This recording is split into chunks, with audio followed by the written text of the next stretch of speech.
श्वास शुद्धि ध्यान का प्रथम द्वार है। श्वास सदैव वर्तमान में होती है। मन भूत भविष्य में भटकता है। जब तक श्वास अशांत है तब तक मन भी अशांत रहता है, और जब श्वास शुद्ध, गहरी और सजग हो जाती है, मन स्वतः ही शांत होने लगता है। प्राण ही मन का सूक्ष्म रूप है, अर्थात श्वास को शुद्ध करो, मन अपने आप शुद्ध हो जाएगा। इसके लिए शांत स्थान चुने। सुखासन या पद्मासन में बैठे, रीढ़ सीधी, शरीर स्थिर, आंखें हल्के से बंद। कोई विशेष मुद्रा या नियम नहीं, सरलता ही शक्ति है। शरीर में प्रवाहित श्वास शुद्धि का आध्यात्मिक उद्देश्य है। शरीर में प्रवाहित प्राण शक्ति को संतुलित करना, मन की चंचलता को शांत करना, ध्यान के लिए चित्त को तैयार करना, बाह्य जगत से भीतर की यात्रा प्रारंभ करना। ये कोई कठिन प्राणायाम नहीं, बल्कि सजग, प्रेम पूर्ण और साक्षी भाव युक्त श्वास है। यहीं से साक्षी भाव प्रारंभ होता है। यह चरण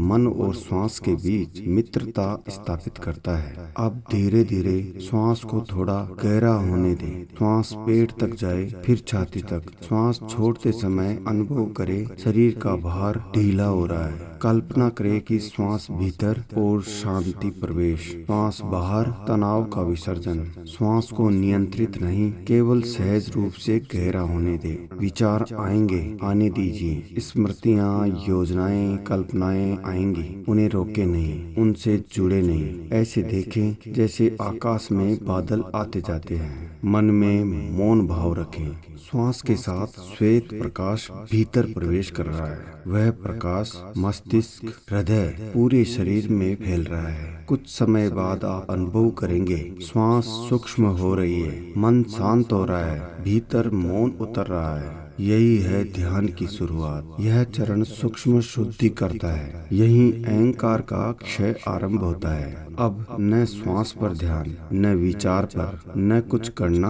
न कुछ सोचना, न कुछ पाना। यही ध्यान की गहराई है। धीरे धीरे श्वास को अनुभव करें, शरीर को अनुभव करें, आंखें खोलें, हृदय में कृतज्ञता रखें। यदि समय कम हो, केवल विचारों का साक्षी चरण भी अत्यंत प्रभावशाली है। इस ध्यान के दिव्य फल, मन की गहराई से शांति, अहंकार का क्षय, आत्मा का अनुभव, भय और दुख से मुक्ति, सहज समाधि की ओर प्रवेश। इस विधि का यही निष्कर्ष है। ध्यान की पहली विधि कोई तकनीक नहीं, बल्कि एक दृष्टि है, साक्षी की, और उस दृष्टि का प्रवेश द्वार है श्वास।